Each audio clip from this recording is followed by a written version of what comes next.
Davao City Representative Paulo Pulong Duterte si Pangulong Marcos Jr. at ayon sa mambabatas kung hindi dahil umano sa kanyang kapatid na si Vice President Sara Duterte ay hindi ito mananalo bilang Pangulo ng bansa noong nakaraang halalan. Eden Santos sa balita.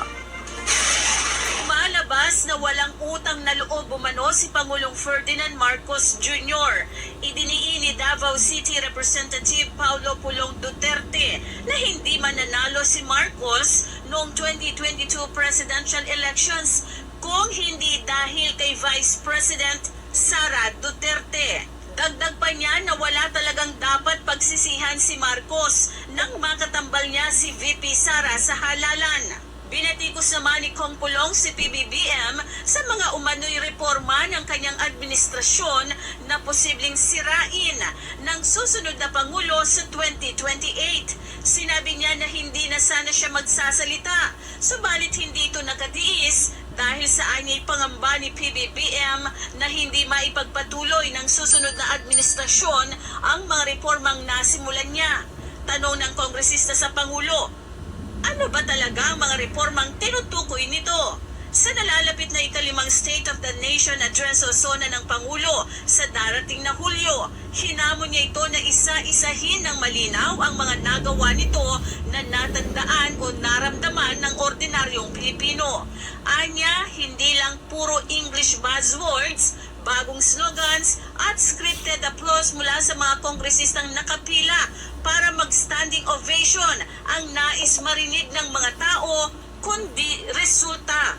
Binigyang din pa ni Kong Pulong na habang naghahanda ang Pangulo ng kanyang panibagong talumpati, ay naghahanda rin ang mga Pilipino sa panibagong taas presyo, panibagong baha, at panibagong pasakit sa araw-araw na buhay na siyang maituturing anya na tunay na report card ng administrasyon. Ito naman ang tila piko na sagot ni Presidential Communications Office Undersecretary Claire Castro. So, bakit kailangan pang hintayin ang SONA?